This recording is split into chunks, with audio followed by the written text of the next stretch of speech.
Ya, salam, apa kabar Bapak Saudara sekalian? Saya menyambut Bapak Saudara dengan sukacita. Mari kita belajar firman Tuhan bersama-sama.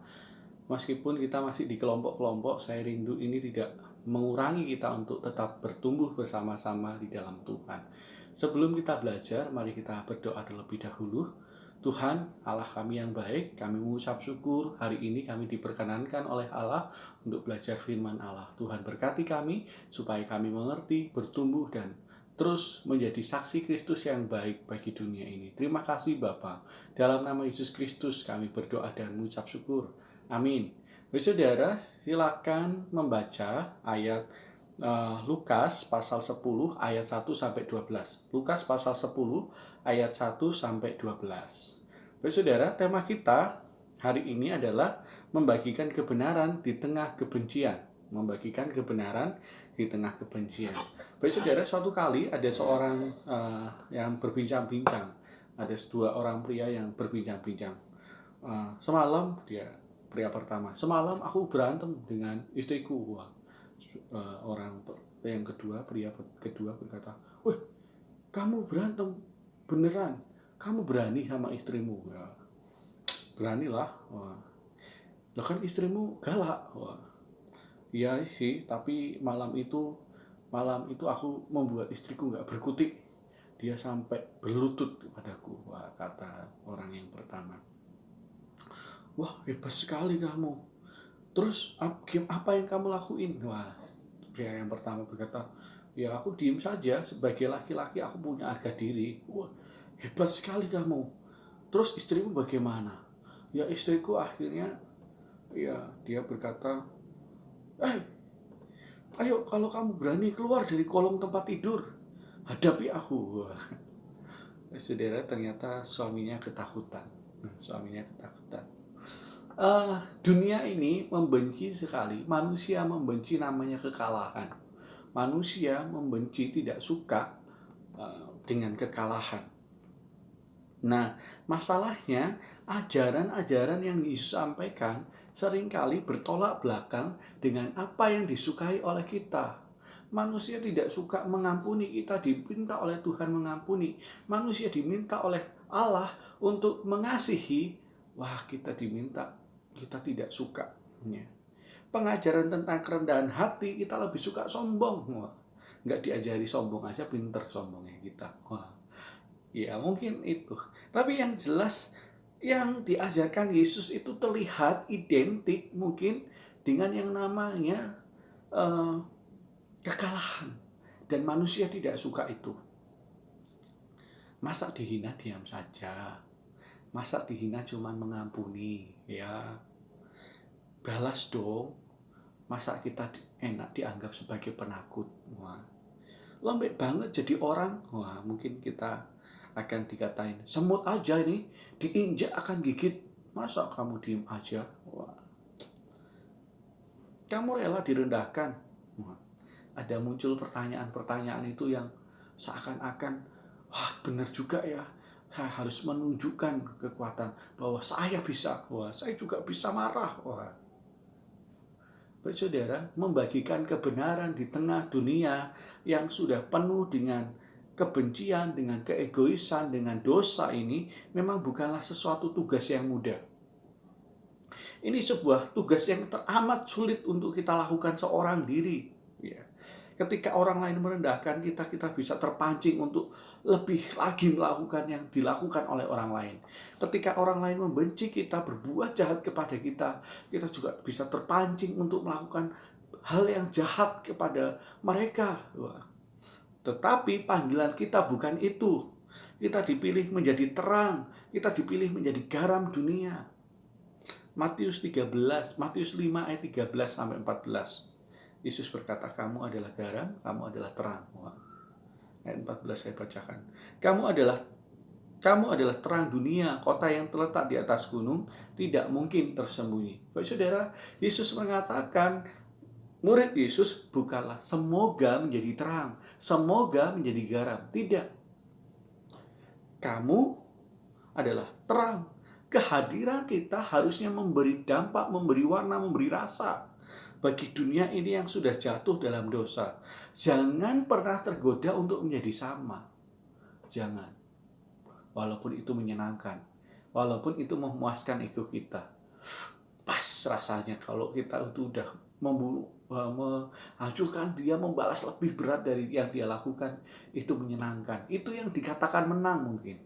Nah, kita tidak belajar tentang itu, tetapi yang jelas saudara, tugas kita hari ini adalah membagikan kebenaran di tengah dunia yang sudah jatuh dalam dosa, di tengah kebencian. Kemarin, beberapa waktu lalu, ada mobil tim KKR di salah satunya pendeta yang terkenal di Indonesia. Jadi ada KKR, di belakangnya datanglah, hadirilah KKR. Kedatangan Kristus menyatakan kasih Allah. Mobil itu dengan jelas ada stikernya di mobilnya. Nah, ketika dalam perjalanan, mobil itu bersenggolan dengan angkot. Wah, semua orang yang di dalam mobil KKR itu, mobil iklan kasih itu, datang dan marah-marah kepada supir angkot itu. Dia marah-marah, supir angkot juga tidak mau kalah, dia ikut marah-marah juga. Wah, mereka hampir berantem dan akhirnya dipisahkan dan tim KKR itu pergi. Wah, iya, mereka mungkin lupa bahwa mereka itu adalah tim yang menyatakan kasih Allah. Tapi lagi-lagi menyenangkan sekali rasanya ketika kita sebagai pribadi manusia marah dengan meluapkan kebencian kita yang saat ini mungkin kasih menjadi hal yang sangat sulit kita cari. Mungkin ajaran Yesus menjadi pembentukan di pikiran saja, tetapi hati kita tidak dirubah, sehingga pengajaran Yesus menjadi slogan, pengetahuan untuk praktek enggak. Ya, saya tahu sih itu menyenangkan Tuhan, tetapi Tuhan tahu keterbatasan saya. Wah, itu alasan kita biasanya. Nah, mari kita menjadikan diri kita, pemacu diri kita untuk menjadi apa yang Tuhan mau. Nah, bagaimana sih menyatakan kebenaran Allah? Yang pertama, Tuhan memanggil kita untuk apa? Untuk bersaksi. Coba dilihat ayat yang 1 dan ketiga.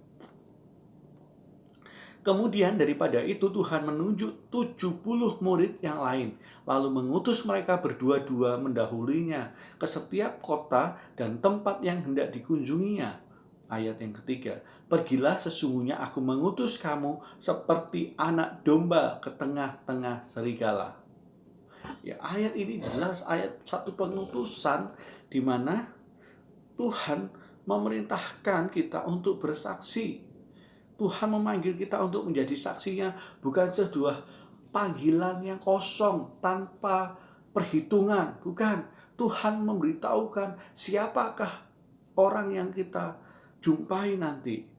Tuhan ingin kita memiliki kesiapan bagaimana situasi yang kita hadapi. Tuhan Yesus ingin kita memiliki kesiapan mental, saudara. Tugas panggilan sebagai saksinya Allah. Nah, saudara, anak domba di tengah serigala. Anak domba itu binatang yang kecil, yang lembut, yang tenang, yang suka hidup damai. Ya, sementara serigala digambarkan binatang yang buas, yang senang memangsa domba. Kita diminta untuk menjadi saksi di tengah orang-orang yang membenci kita, yang menghina kita, yang mengintimidasi kita mungkin, yang tidak suka keberhasilan kita, yang bersuka cita atas kegagalan kita. Kita diminta untuk bersaksi kepada mereka. Tentu akan membutuhkan kekuatan, kasih, dan juga energi yang besar, keberanian yang cukup besar untuk melakukan pelayanan ini. Mengasihi orang yang tidak mampu kita kasih itu berat. Ya, tetapi ada yang bisa. Ya, kalau Allah bisa, kita juga bisa. Ada seorang pengkhotbah yang terpanggil untuk memberitakan Injil untuk orang-orang yang di suku pedalaman. yang belum mengenal Yesus. Itu suatu kali ketika eh, dia berkhotbah di depan banyak orang memberitakan kabar baik, ada seorang penduduk yang maju membawa kertas. Ya, membawa kertas dan kemudian dia pergi. Wah, karena dia ketika membuka kertas itu, ternyata pengkhotbah itu terkejut. Karena tulisannya adalah satu kata, BOD. Wah, dia terkejut. Kemudian dia lama terdiam, dan di tengah-tengah orang yang mendengarkan itu, dia sedih, dia merasa tidak diterima, dia merasa kecewa. Tetapi beberapa saat kemudian, dia kembali lagi dengan khotbahnya dan menjelaskan, Bapak Ibu, saya sudah sering mendapat surat. Ya, selama saya menerima surat, pasti ada nama pengirim dan isi surat. Kali ini suratnya berbeda. Nah, dia hanya menulis nama suratnya saja, nama pengirim surat, tetapi tidak ada isinya. Setelah menyampaikan itu, setelah menyampaikan kebenaran firman, banyak orang yang percaya kepada Yesus. Banyak orang diberkati oleh kehidupannya. Baik saudara, saya mengetahui dan menyadari bahwa menjadi murid Yesus yang takut akan Tuhan, yang bersaksi, itu begitu berat. Kadang-kadang kerinduan kita itu ketika kita ingin bersaksi, kita berat sekali. Ada ancaman, ada penolakan, ada olokan, bahkan tidak jarang ada penderitaan yang kita alami ketika kita melayani Tuhan, ketika kita bersaksi. Sakit rasanya ketika kita bersaksi, orang hanya haleh, gak enak. Saya ada cerita ketika saya di Surabaya. Ada ketika ada baksos, di Surabaya kami ada baksos tiap bulan sekali. Di tengah-tengah baksos itu ada seorang ibu yang ngobrol dengan saya. Bapak, bisa nggak ya dokternya diminta ke rumah saya? Kenapa Bu? Saya sih ini kaget pada waktu itu. Kenapa Bu? Saya berkata gitu. Ibu saya nggak bisa jalan Pak di rumah. Kenapa? Dia diabetes dan kakinya lubang, jempolnya lubang. Saya ngobrol dengan Dokter Desi. Dokter Desi itu saudaranya Bugalo, kakaknya Bugalo ya. Kemudian mantunya Eyang Yusmanto. Kemudian kita ngobrol-ngobrol, kita kunjungan ke rumahnya. Kemudian setelah lihat memang kondisinya buruk, kakinya kalau tidak ditangani dengan baik bisa diamputasi. Ya udah, hari Selasa kita tangani. Wah, hari Selasa kita datang ke rumahnya Selasa malam. Kita bawa obat, kita bawa ini, dan ibu itu memakai baju yang agamis sekali. Wah, saya tahu pesannya bahwa Bapak, Ibu, tolong sembuhkan saya, tolong saya boleh, tetapi untuk yang lain jangan. Oke, kita tetap melakukan ya, tindakan kasih itu. Kita nggak ngomongin tentang apa-apa, kita nggak menceritakan Yesus, tapi kita menolong dengan kasih yang Tuhan ajarkan. Kita menolong. Minggu pertama dia tetap pakai baju itu, baju agamisnya. Minggu kedua sama. Minggu ketiga dia melepas ya, melepas ini ya, dan akhirnya minggu keempat ada satu hal yang kami kaget. Suatu kali ketika Dokter Desi lihat itu kakinya, wah ternyata sudah mulai nutup Bu. Ya, ibu itu berkata dengan spontan, puji Tuhan ya Dok. Wah, saya dan Dokter Desi bertatapan dan ibu ini setelah mendengar, melihat, menyaksikan kasih Tuhan. Wah, Bapak Ibu, Tuhan memanggil kita untuk menjadi saksinya, betul. Tetapi Tuhan memberikan sebuah talenta yang berbeda-beda, karunia yang berbeda-beda. Mari membagikan kasih Tuhan. Mari bersaksi dengan model yang Tuhan percayakan, yang Tuhan pakai. Tidak ada metode yang 100% membawa orang, pakai metode ini pasti orang percaya Yesus. Tidak. Kita bisa menceritakan pribadi kita yang diubahkan oleh Yesus. Ya, kadang-kadang saya itu tidak bisa melihat caranya Tuhan. Orang jualan tempe, ternyata jadi bungkusnya plastiknya di kertas itu ada tulisannya karena begitu besar kasih Allah. Percaya Yesus. Ada orang yang kita pilih lama 5 tahun percaya Yesus. Ya, Tugas kita ya bersaksi saja. Apa yang kita bisa saksikan tentang Allah kita, itu yang kita beritakan. Ya. Jadi, pakai saja, bersaksi saja dengan model yang Allah percayakan. Ada Roh Kudus kok yang memimpin kita. Jangan takut untuk bersaksi. Poin yang kedua, mari kita lihat. Ya. Poin yang kedua adalah ayat 8 dan 9. Dan jikalau kamu masuk dalam sebuah kota dan kamu diterima di situ, makalah apa yang dihidangkan kepadamu dan sembuhkanlah orang yang sakit yang ada di situ. Katakanlah kepada mereka, kerajaan Allah sudah dekat padamu. Tuhan mengutus kita menjadi duta kerajaan Allah. Coba lihat, beritakanlah, katakanlah, kata ini sebetulnya beritakanlah kepada mereka, kerajaan Allah sudah dekat. Ya. Tuhan bukan hanya mengutus kita sebagai pemberita, tetapi juga memelihara. Coba masuk dan diterima, makalah apa yang dihidangkan. Ya, saudara, saya ada hak istimewa yang Tuhan berikan sebagai anak Allah. Selain kita menjadi anak Allah, kita ikut serta dalam memberitakan kabar baik. Ya, kita tidak hanya sebagai pribadi yang menonton saja. Kita bersuka cita orang percaya Yesus. Kita berduka cita, kok bisa ya dia meninggalkan iman. Kita berduka cita, tetapi kita menjadi pelakunya. Kita duta kerajaan Allah. Ya. Kadang kita hanya minder saja sebetulnya. Saya nggak pinter. Saya kan nggak lulusan teologi, atau padahal tidak ada ajang untuk pemilihan sebagai duta kerajaan Allah. Saya mau cerita, saudara, tahun 2015 adik saya, sebetulnya bukan adik, ponakan atau siapa ya, pokoknya anaknya tante saya itu jadi ikut pemilihan Cak Daning Surabaya tahun 2015. Nah, dia tidak juara. Tetapi dia terpilih sebagai duta narkoba. Duta narkoba Jawa Timur. Dia senang dengan predikat itu. Selain dapat hadiah tentunya, dia juga dapat tugas duta narkoba itu. Dia sering ke puskesmas, dia menyampaikan bahaya narkoba, dia ke sekolah-sekolah. Ya, saya melihat bahwa itu bukan tugas yang ringan, itu tugas yang berat. Ibunya juga sering berkata, waduh, nak, adikmu sekarang pulangnya malam-malam. Tapi dia mengerjakan dengan sungguh-sungguh dan serius, walaupun itu pekerjaan yang berat. Nah, Bapak Saudara, kalau kita melihat Yesus memilih 70 murid ini, mereka tidak ada ajang apapun.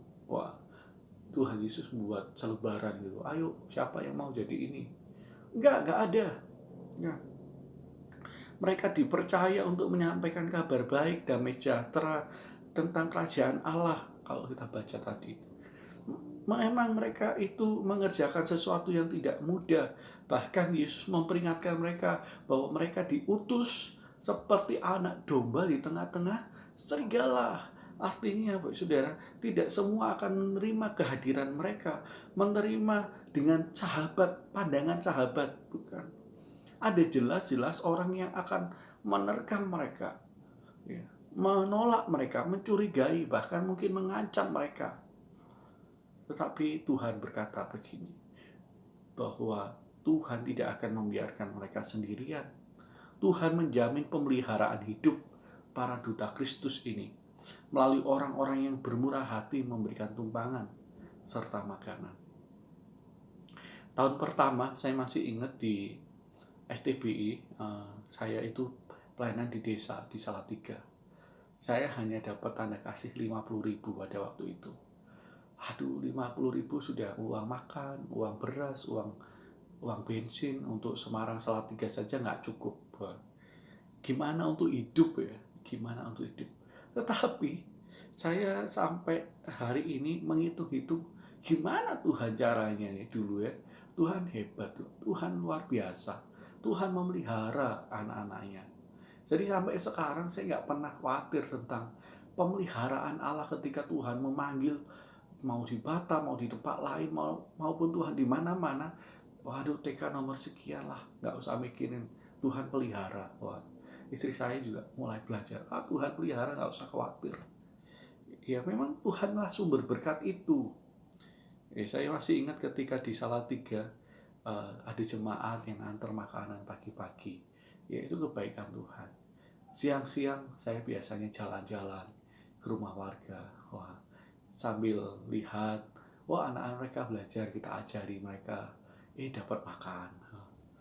Ketika muter-muter lagi, biasanya, wah ada camilan, ternyata mereka buat singkong, wah dapat camilan. Iya, tapi yang jelas Tuhan baik, Tuhan baik, Tuhan memelihara. Tugas pengutusan kini diberikan kepada kita. Kabar baik tentang kerajaan Allah, damai sejahtera harus diberitakan, jangan takut menderita. Nggak bisa makan nanti, nggak bisa makan enak nanti, enggak. Makannya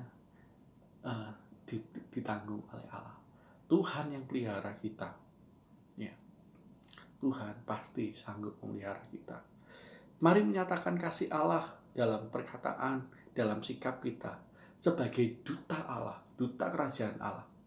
Kita harus mencerminkan perkataan kita, sikap hidup kita, pemikiran kita, tindakan kita haruslah menggambarkan kerajaan Allah.